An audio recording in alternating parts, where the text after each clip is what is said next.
নমস্কার বন্ধুরা, আবারও নতুন একটা রেসিপি নিয়ে হাজির হয়েছি আপনাদের মাঝে। প্রথমে গ্যাস অন করে একটা কড়াই বসিয়ে দিয়েছি। কড়াইয়ের মধ্যে পরিমাণ মতো জল দিয়ে দিয়েছি। জল ভালো করে গরম হলেই পরিমাণ মতো চালের গুঁড়ো কড়াইতে দিয়ে ভালো করে নেড়ে চেড়ে নিতে হবে।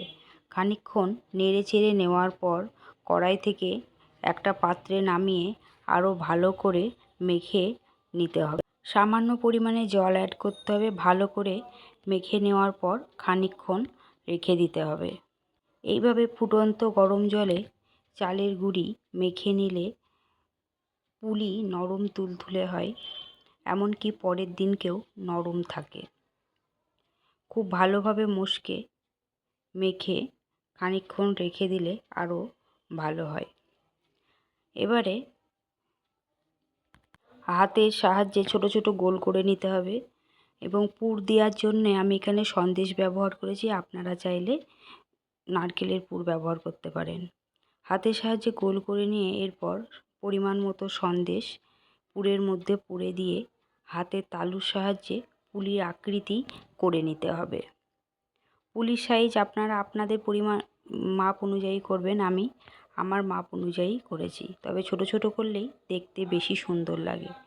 সমস্তগুলো একইভাবে একই পদ্ধতিতে পুলিগুলো তৈরি করে নিয়েছি হাতের সাহায্যে। অনেকে ছাঁচ ব্যবহার করে, আপনারা চাইলে ছাঁচ ব্যবহার করতে পারেন। আমার সমস্ত পুলি তৈরি করা হয়ে গেছে। পুলির ওপরে হালকা চালের গুঁড়ো ছিটিয়ে দিতে হবে, না হলে একটার গায়ে আর একটা লেগে যেতে পারে। আমি এখানে বেশ অনেকগুলোই পুলি তৈরি করেছিলাম। এবারে গ্যাস অন করে দুধ বসিয়ে দিয়েছি। আমি এখানে গরুর দুধ ব্যবহার করেছি। দুধের মধ্যে তেজপাতা দিয়ে খানিকক্ষণ ফোটানোর পর পরিমাণ মতো চিনি দিয়ে দিয়েছি। চিনি দেওয়ার পর খানিকটা খেজুরের গুড় দিয়েছি। খেজুরের দিলে খেতে স্বাদ হয়। এবারে খানিকক্ষণ ফুটিয়ে নেওয়ার পর পুলিগুলো আস্তে আস্তে ফুটন্ত দুধের মধ্যে দিয়ে দিতে হবে। সমস্ত পুলি দেওয়ার পর খানিকক্ষণ ফুটিয়ে নিয়ে ভালো করে নাড়াচাড়া করে নিতে হবে। খানিকক্ষণ পর দেখা যাবে পুলি প্রায় হয়ে এসেছে। হয়ে গেলে কিছুক্ষণ পর গ্যাস বন্ধ করে রেখে দিতে হবে। এইভাবেই তৈরি হয়ে যাবে খুব সহজেই নরম তুলতুলে পুলি। বাড়িতে খুব সহজেই এইভাবেই তৈরি করা যায় নরম তুলতুলে পুলি। শীতকালে খেতে খুবই সুন্দর লাগে।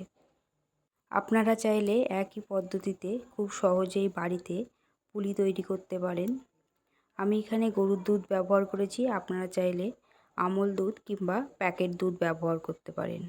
দেখতে কি অসাধারণ হয়েছে, খেতেও তেমনি সুন্দর হয়েছিল। ভিডিওটি ভালো লাগলে অবশ্যই সাবস্ক্রাইব করে দেবেন। এইভাবেই আমার পাশে থাকুন। নিত্য নতুন রেসিপি আপনাদের মাঝে শেয়ার করব। ভিডিওটি পুরো দেখার জন্য আপনাদের অসংখ্য ধন্যবাদ।